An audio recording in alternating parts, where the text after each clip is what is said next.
क्या आप जानना चाहते हैं कि एक नेक लड़की की दुआ ने एक बादशाह और उसके वजीर की जिंदगी कैसे बदल दी? यह कहानी आपको हैरान कर देगी और आपको सच्चाई, नेक कामों और अल्लाह की अनुकंपा की शक्ति पर यकीन दिलाएगी। इस वाकये में हम देखेंगे कि कैसे एक बुराई से भरे बादशाह ने अपनी गलतियों का एहसास किया और एक साधारण लेकिन नेक लड़की की दुआ ने उसे सच्चे राह पर लाने में मदद की। क्या वह अपनी बुरी आदतों को छोड़ पाएगा? क्या वह नेक लड़की की दुआ कबूल होगी? इस दिलचस्प सफर में शामिल हों जहां हम ईमान, तौहीद और अल्लाह की रहम की ताकत का अनुभव करेंगे। तो बिना किसी देरी के चलिए इस कहानी का आगाज करते हैं, जो आपके दिल को छू जाएगी और आपके ईमान को मजबूत करेगी। प्यारे दोस्तों, एक जाना माना शख्स जब अपनी बेटी जैसी नेक लड़की से जीना करने लगा तो अल्लाह का कैसा अजब नाजिल हुआ, यह आज की वीडियो में देखकर आपके भी होश उड़ जाएंगे और कानों को आप हाथ लगाने पर मजबूर हो जाएंगे।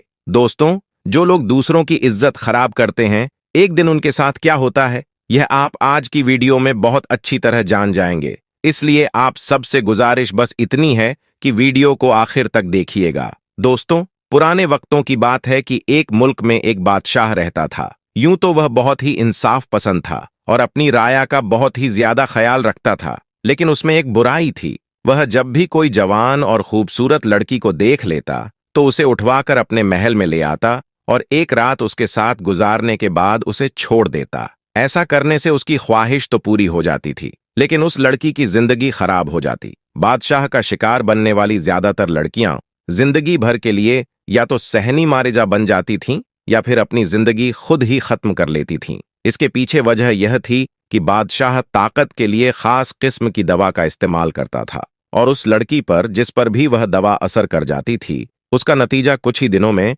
बहुत ही तबाह हो जाता था। हालांकि बादशाह पर इस दवा का कोई बुरा असर नहीं होता था, क्योंकि वह इस दवा का आदी हो चुका था। वह अपनी इस बुरी आदत से बहुत ज्यादा बेजार भी था, लेकिन वह मजबूर था और चाहकर भी यह काम नहीं छोड़ सकता था। जिस दिन उसे लड़की नहीं मिलती थी, उस दिन उसकी तबीयत बहुत ही ज्यादा बिगड़ जाती थी। बादशाह ने इस काम के लिए अपने खास वजीर को ड्यूटी पर लगाया हुआ था। वह रोजाना शाम को घोड़े पर बैठकर शहर के बाजारों में निकल जाता और चुन चुनकर खूबसूरत लड़कियां पसंद करता था।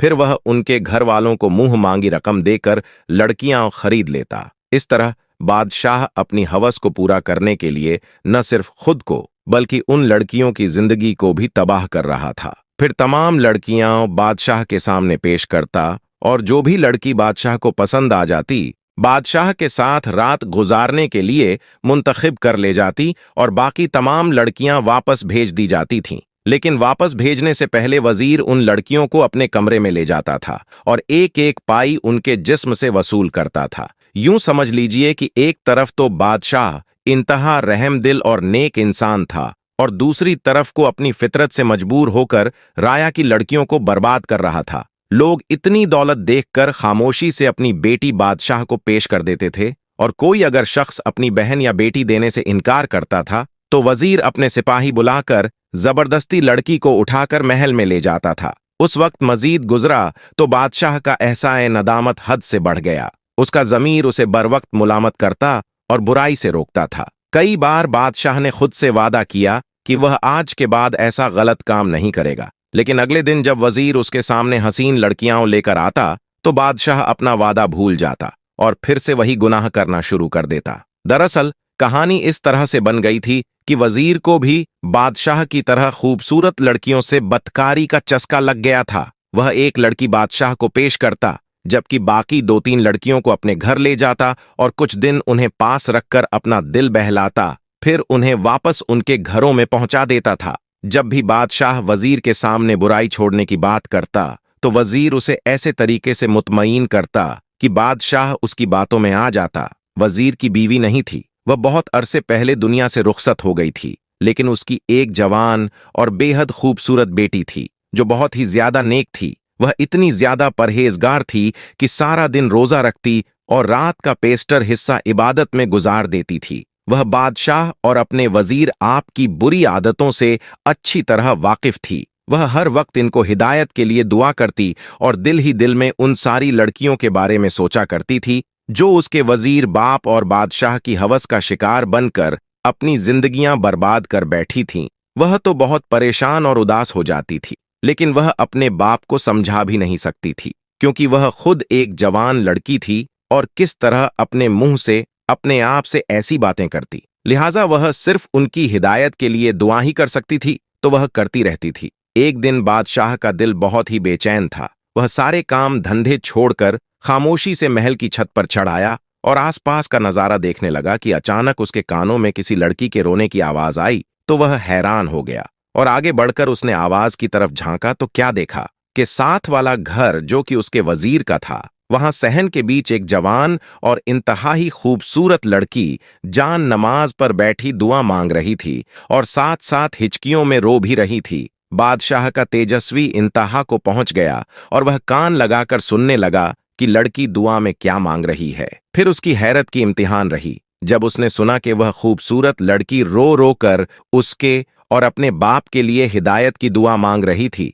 बादशाह उस लड़की की दुआ सुनने में इतना मुश्किल हो गया कि उसे पता ही नहीं चला कि वह भी हिचकियों में रोने लग गया। उसका दिल पलट चुका था और उसने वहां खड़े खड़े सच्चे दिल से तौबा कर ली थी और दिल में इरादा कर लिया था कि वह आज के बाद किसी भी लड़की के साथ गुनाह नहीं करेगा, चाहे वह मर ही क्यों न जाए। वह कबूलियत की घड़ी थी शायद कि उसकी दुआ कबूल हो गई। फिर उस लड़की ने जा नमाज समेट ली और उठकर कमरे में चली गई। बादशाह यह तो जानता था कि यह घर उसके वजीर का है, लेकिन उसको यह नहीं पता था कि वह खूबसूरत लड़की कौन है जो रो रो कर उसकी हिदायत के लिए दुआ कर रही थी। बादशाह ने फातिमा को बुलाया और उस लड़की का हुलिया बताकर उसके बारे में पूछने लगा। फिर फातिमा ने जवाब दिया, हुजूर, यह तो आपके वजीर की इकलौती बेटी है जो इंतहाई इबादत गुर्जर है। बादशाह को मजीद को जानने की जरूरत नहीं थी, क्योंकि वह अपनी आंखों से सब कुछ देख चुका था। वह महल की छत से नीचे उतरा तो उसका दिल क्यों हल्का फुल्का हो गया था,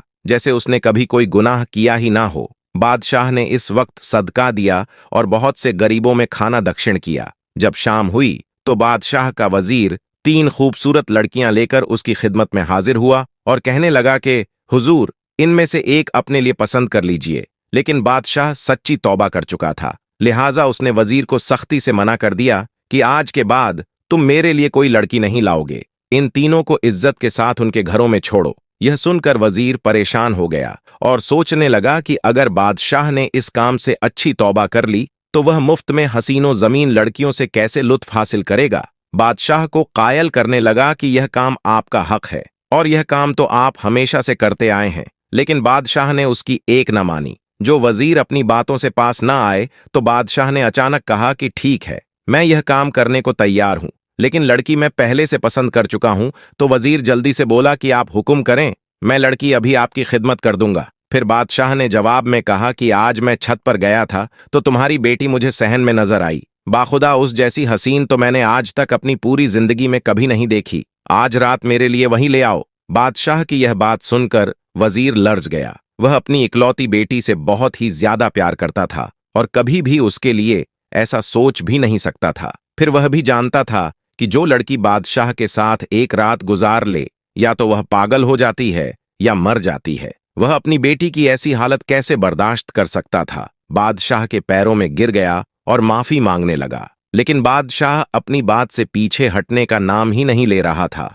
उसका कहना था कि यह मेरा हक है और यह काम तो मैं हमेशा से करता आया हूं। वजीर पैरों में गिरकर बच्चों की तरह रो रहा था। फिर बादशाह कहने लगा, मुझसे एक वादा करो कि आज के बाद किसी और लड़की को परेशान नहीं करोगे और ना ही मुझे ऐसा गुनाह करने पर कायल करोगे। वजीर ने फौरन वादा कर लिया और बादशाह से कहा कि वह सच्चे दिल से तौबा भी कर चुका है। फिर बादशाह ने उसे उठाकर अपने सीने से लगा लिया। प्यारे दोस्तों, इस तरह एक नेक लड़की की दुआ ने यह कर दिखाया कि दोनों गुनाहों से तौबा कर गए और सच्चे दिल से अल्लाह की तरफ राजिब हो गए, नेक रक्श के पर लग गए। प्यारे दोस्तों, अगर आपको वीडियो पसंद आई हो तो इसे लाइक कीजिएगा, कमेंट सेक्शन में अपनी राय दीजिएगा, दोस्तों में शेयर कीजिएगा।